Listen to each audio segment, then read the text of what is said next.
The mug is back on the shelf, not in the sink where you left it 3 nights ago with the faint brown ring of tea drying at the bottom, not in the dishwasher where it should have been if you had cleaned it. Back on the second shelf, handle turned slightly to the right, exactly the way you used to place it before you stopped paying attention to things like that. It is your blue mug, the chipped one with the thin crack in the glaze near the base. The one you bought at a grocery store 2 apartments ago because it was the only one that felt the right weight in your hand. You know that crack. You know the tiny rough edge where your thumb catches if you rotate it too far. You threw it away last week. You remember the sound it made hitting the bottom of the trash bin.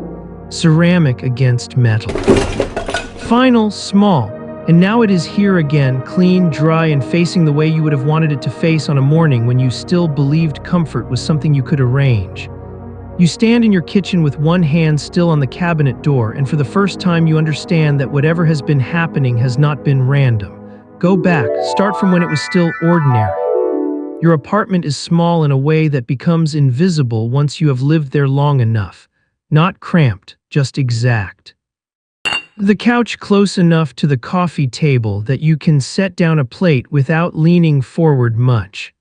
The lamp beside it with the warm bulb you keep meaning to replace, but never do because that soft yellow dimness has become part of the room. The heavy gray blanket folded over the left armrest. The old cream-colored hoodie draped over the dining chair, the mug on the kitchen shelf, the small speaker on the windowsill. None of these things are expensive. That is not the point. They are the objects your hands know before your eyes do, the things you reach for without deciding, the things that let a room become yours. At night you come home, lock the door, put your keys in the ceramic dish by the counter, and peel your day off in the same order every time. Shoes by the mat, bag on the chair. Hoodie on if the apartment is cold, blanket over your knees if you sit on the couch, speaker on low, tea if it is late enough to admit you are done for the day. The apartment smells faintly of detergent and paper and whatever tea you made the night before. The radiator clicks twice before it starts working. The bathroom light hums a little when you first turn it on. Nothing about your life is dramatic then, that is part of why it works. You are not happy in a cinematic way. You are simply held together by repetition, by small arrangements that ask very little of you and give back just enough. The first thing that disappears is the blanket, not gone in a dramatic sense, not stolen, not vanished from a locked room in a way that makes a story out of itself. You come home on a Thursday, put water on to boil, glance toward the couch, and notice the left armrest is bare. You stop for maybe 2 seconds, then you look down and see the blanket folded on the ottoman. You assume you moved it, that is the explanation. Immediate, clean, and completely reasonable. Maybe you had gotten up half awake that morning and set it there without registering it. Maybe you folded it absent-mindedly while on the phone the night before. Maybe this is what happens when days start stacking too neatly on top of each other. Memory stops attaching itself to the small parts. You actually nod a little when you think that, as if confirming a point in a meeting. Then you pick it up, drape it back over the armrest, and keep going. Water boils, tea steeps. The speaker plays something low and instrumental. The apartment returns to itself. You do not think about it again for 11 days. The second thing is the hoodie. You are leaving for work and it is not on the dining chair where it always is. You check the bedroom door, the bathroom hook, the end of the couch, nothing. Then you open the hall closet to get your shoes and find the hoodie hanging inside, zipped halfway, sleeves tucked in neatly beside your coat as if that is where it belongs. You stand there longer this time. There are 2 options and both are fair. One, accept that you have been more tired than you realized, that you are putting things away without retaining the fact of having done it, and move on like an adult with a job and a calendar and no available energy for domestic mysteries. 2. Start paying attention, not because anything impossible has happened. Not yet. Just because a pattern, however small, is easier to live with when it is named. You are already late. Your phone says 8:13. The bus comes at 8:19 if it is on time and 8:17 if it is not. The morning has made the choice for you. You take the hoodie from the closet, you put it on, you leave. But that night you do one small thing differently. Before bed, you take a picture of the couch, the blanket, the chair, the mug on the shelf, the speaker in the window. The loss is minor, concrete. You have given up not knowing, you have started paying attention. This is the part you cannot undo. For a few days, nothing happens. Then the speaker is gone. You notice because the windowsill looks too clean, too flat. The rectangle of dust where it usually sits is visible in the evening light. You check the outlet first, as if a speaker could somehow be there but less visible than usual. Then the bedroom. Then the kitchen counter, then the bathroom, because there is no reason it would be in the bathroom and the search has already become irrational enough to include it. You find it in the linen cabinet between two folded towels. The next time it is the mug, missing from the shelf in the morning. Back that evening in the freezer, not shoved carelessly behind something, but placed upright in the front corner with the handle turned out for your right hand. Then the blanket again. Not gone exactly. Folded into a square and laid flat under the bed where your fingertips find the edge of it immediately, as if it has not been hidden so much as filed. That is when the shape of it becomes visible, not random, not forgetfulness in the ordinary sense. The objects are not misplaced. They are being relocated according to a logic you recognize too late, your logic, not where anyone would put them, where you would if you were trying to make the apartment more efficient. Tidier, easier to move through, less soft. The explanation is reasonable, stress affecting memory, autopilot behavior. A brain cutting corners and not bothering to tell you. The objects do not care, because there is another question underneath it now, not what is happening, what does it want? You spend Sunday cleaning, that is the false safety. It arrives so quietly you almost trust it. You tell yourself the apartment has become an extension of your exhaustion. That you have been living inside routines so automatic they no longer register as choices. People do this all the time. They drive places and do not remember the route. They shower and cannot recall whether they washed their hair once or twice. They put objects down while thinking about something else, and the thought is what stays, not the movement. So you clean with unusual seriousness. You empty drawers, sort shelves, wash the mug, refold the blanket, rehang the hoodie. Put the speaker back on the sill and coil its cord neatly. You label a note in your phone, keys/mug/blanket/hoodie/speaker. A domestic inventory, slightly embarrassing, also effective. When you finish, the apartment looks better than it has in months. Lighter, intentional. For one full sentence of your life, you relax. This is good, you think. This is all it was. Then you open the Notes app that night to add a timestamp and see an earlier entry beneath the one you made that morning. Same label, keys/mug/blanket/hoodie/speaker. Created 8 days ago at 11:42 p.m. You did not make that list 8 days ago. You know you did not, because 8 days ago is before the speaker disappeared, before the freezer, before the photograph. You stare at the screen long enough for it to dim.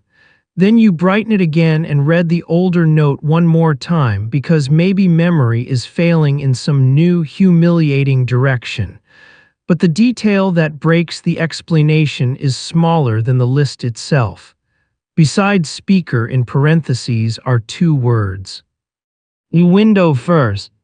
That is not a prediction, it is an order. And suddenly the blanket on the ottoman and the hoodie in the closet do not mean you have been careless. They mean something has been organizing your life before you noticed it. You do not sleep much. By morning, the choice has become clear in the way bad choices often do, not because one option is good, but because delay has stopped being neutral. You can leave. Pack a bag, go to a hotel, stay with your sister, sit in a brighter apartment with fewer personal objects, and tell yourself space will interrupt whatever this is.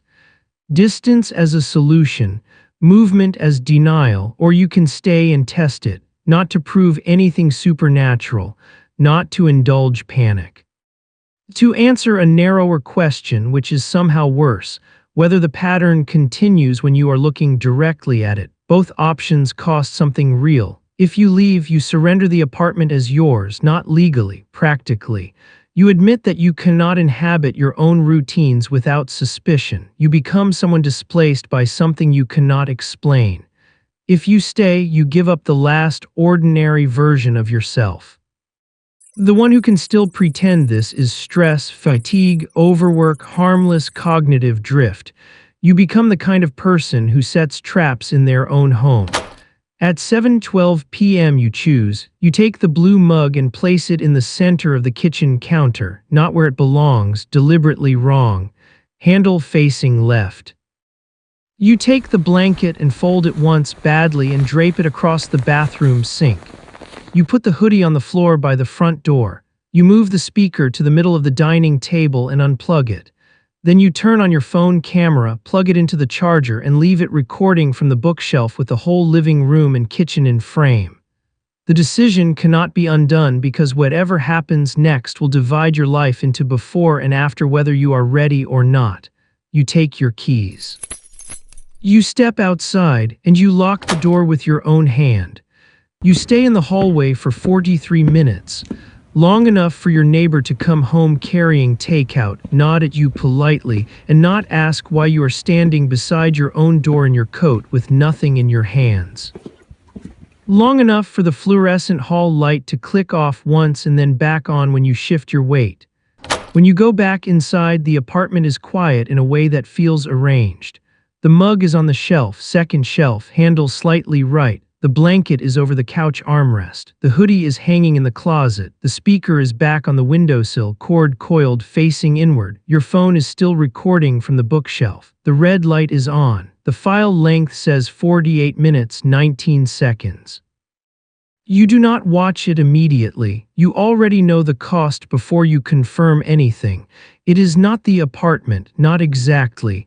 It is the category of explanation you are still allowed to live inside.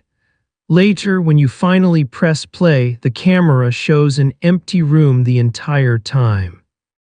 No movement, no figure, no interruption, no visible hand returning each object to where it now rests. The action was correct. You tested the thing directly. What it cost is simple. You can no longer tell yourself that seeing it would have made this easier. You watch the video 4 times. On the second viewing, you stop looking for movement and start looking for absence. A frame skip, a light shift, the radiator clicking at the wrong moment. Some little technical betrayal that would let the world remain procedural. There is none. On the third viewing, you pause on the windowsill and notice the speaker has been turned slightly toward the chair where you usually sit. Not toward the room in general, toward your place. On the fourth, you stop the video halfway because the point is no longer in the recording. It is in the pattern that has been assembling itself around you from the beginning. The blanket was not missing, softness was being put away. The hoodie was not lost, a layer between you and the room was being stored. The speaker, the mug, the arrangement of objects with memory in them, all of it was being moved from comfort to order, from reach to placement, from use to system. And the note in your phone was there before you consciously began keeping track, which means the structure predates your awareness of it by longer than you can map cleanly. Maybe weeks, maybe months, maybe longer if you count all the tiny adjustments in your life you had been calling maturity. You think about the way your apartment looked after you cleaned it. Better, cleaner, less forgiving. You think about the handle turned the exact way your hand prefers. The blanket folded more neatly than you would bother to fold it after work. The hoodie hung, not dropped, the room improving according to a version of your logic that has no interest in comfort, only function. This is what finally lands, not that something has been in your apartment. That something has been learning your habits long enough to replicate them without error, and improving them according to a standard you recognize because it is close enough to you to feel flattering for one terrible second. You cannot explain what it is. You also cannot explain why you are certain it was patient. And the worst part, the part that settles last and stays, is that it never moved one wrong thing at a time. It moved the things that made being you feel easier. That is who you are now. The next morning, you make tea in a mug you do not like as much. You leave the blue one on the shelf and do not touch it. When you come back from the bathroom, the cabinet door above it is open by exactly the width of your hand, and inside, the mug has been rotated so the crack no longer faces out. It is presenting the better side, as if whoever arranged it has understood something new, as if it has started considering how things look to other people. Most people think they would notice the moment their life stops feeling like theirs. You almost did. The next story begins where that assumption fails completely. Subscribe.